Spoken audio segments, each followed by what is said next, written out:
विश्व का सबसे लंबा यह साहित्यिक ग्रंथ और महाकाव्य हिंदू धर्म के मुख्यतम ग्रंथों में से एक है। इस ग्रंथ को हिंदू धर्म में पंचम वेद माना जाता है। यद्यपि इसे साहित्य की सबसे अनुपम कृतियों में से एक माना जाता है, किंतु आज भी यह ग्रंथ प्रत्येक भारतीय के लिए एक अनुकरणीय स्रोत है। यह कृति प्राचीन भारत के इतिहास की एक गाथा है। इसी में हिंदू धर्म का पवित्रतम ग्रंथ भगवद गीता सन्निहित है। पूरे महाभारत में लगभग 1,10,000 श्लोक है। तो चलिए इस विषय के बारे में कुछ और खास तथ्य आपको बताते हैं। महाभारत ग्रंथ की रचना महर्षि वेदव्यास ने की थी, लेकिन इसका लेखन भगवान श्री गणेश ने किया था। वेदव्यास जी को महाभारत पूरा रचने में 3 वर्ष लग गए थे। इसका कारण यह हो सकता है कि उस समय लेखन लिपि कला का इतना विकास नहीं हुआ था। उस काल में ऋषियों द्वारा वैदिक ग्रंथों को पीढ़ी दर पीढ़ी परंपरागत मौखिक रूप से याद करके सुरक्षित रखा जाता था।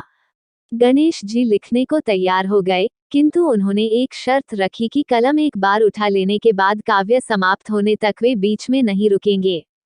व्यास जी जानते थे कि यह शर्त बहुत कठिनाइयां उत्पन्न कर सकती हैं, अतः उन्होंने भी अपनी चतुरता से एक शर्त रखी कि कोई भी श्लोक लिखने से पहले गणेश जी को उसका अर्थ समझाना होगा। गणेश जी ने यह प्रस्ताव स्वीकार कर लिया। इस तरह व्यास जी बीच बीच में कुछ कठिन श्लोकों को रच देते थे, तो जब गणेश उनके अर्थ पर विचार कर रहे होते उतने समय में ही व्यास जी कुछ और नए श्लोक रच देते। भीष्म पितामह के पिता का नाम शांतनु था। उनके पिता का पहला विवाह गंगा से हुआ था। महाभारत का रचना काल 3112 ईसा पूर्व माना जाता है।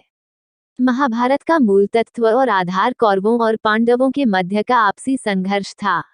महाभारत में ऐसा वर्णन आता है कि वेदव्यास जी ने हिमालय की तलहटी की एक पवित्र गुफा में तपस्या में संलग्न तथा ध्यान योग में स्थित होकर महाभारत की घटनाओं का आदि से अंत तक स्मरण कर मन ही मन में महाभारत की रचना कर ली। परंतु इसके पश्चात उनके सामने एक गंभीर समस्या आ खड़ी हुई कि इस काव्य के ज्ञान को सामान्य जन साधारण तक कैसे पहुंचाया जाए, क्योंकि इसकी जटिलता और लंबाई के कारण यह बहुत कठिन था कि कोई इसे बिना कोई गलती किए वैसा ही लिख दे जैसा कि वे बोलते जाएं। इसलिए ब्रह्मा जी के कहने पर व्यास गणेश जी के पास पहुंचे। महाभारत ग्रंथ का वाचन सबसे पहले महर्षि वेदव्यास के शिष्य वैशंपायन ने राजा जन्मेजय की सभा में किया था। राजा जन्मेजय अभिमन्यु के पौत्र तथा परीक्षित के पुत्र थे।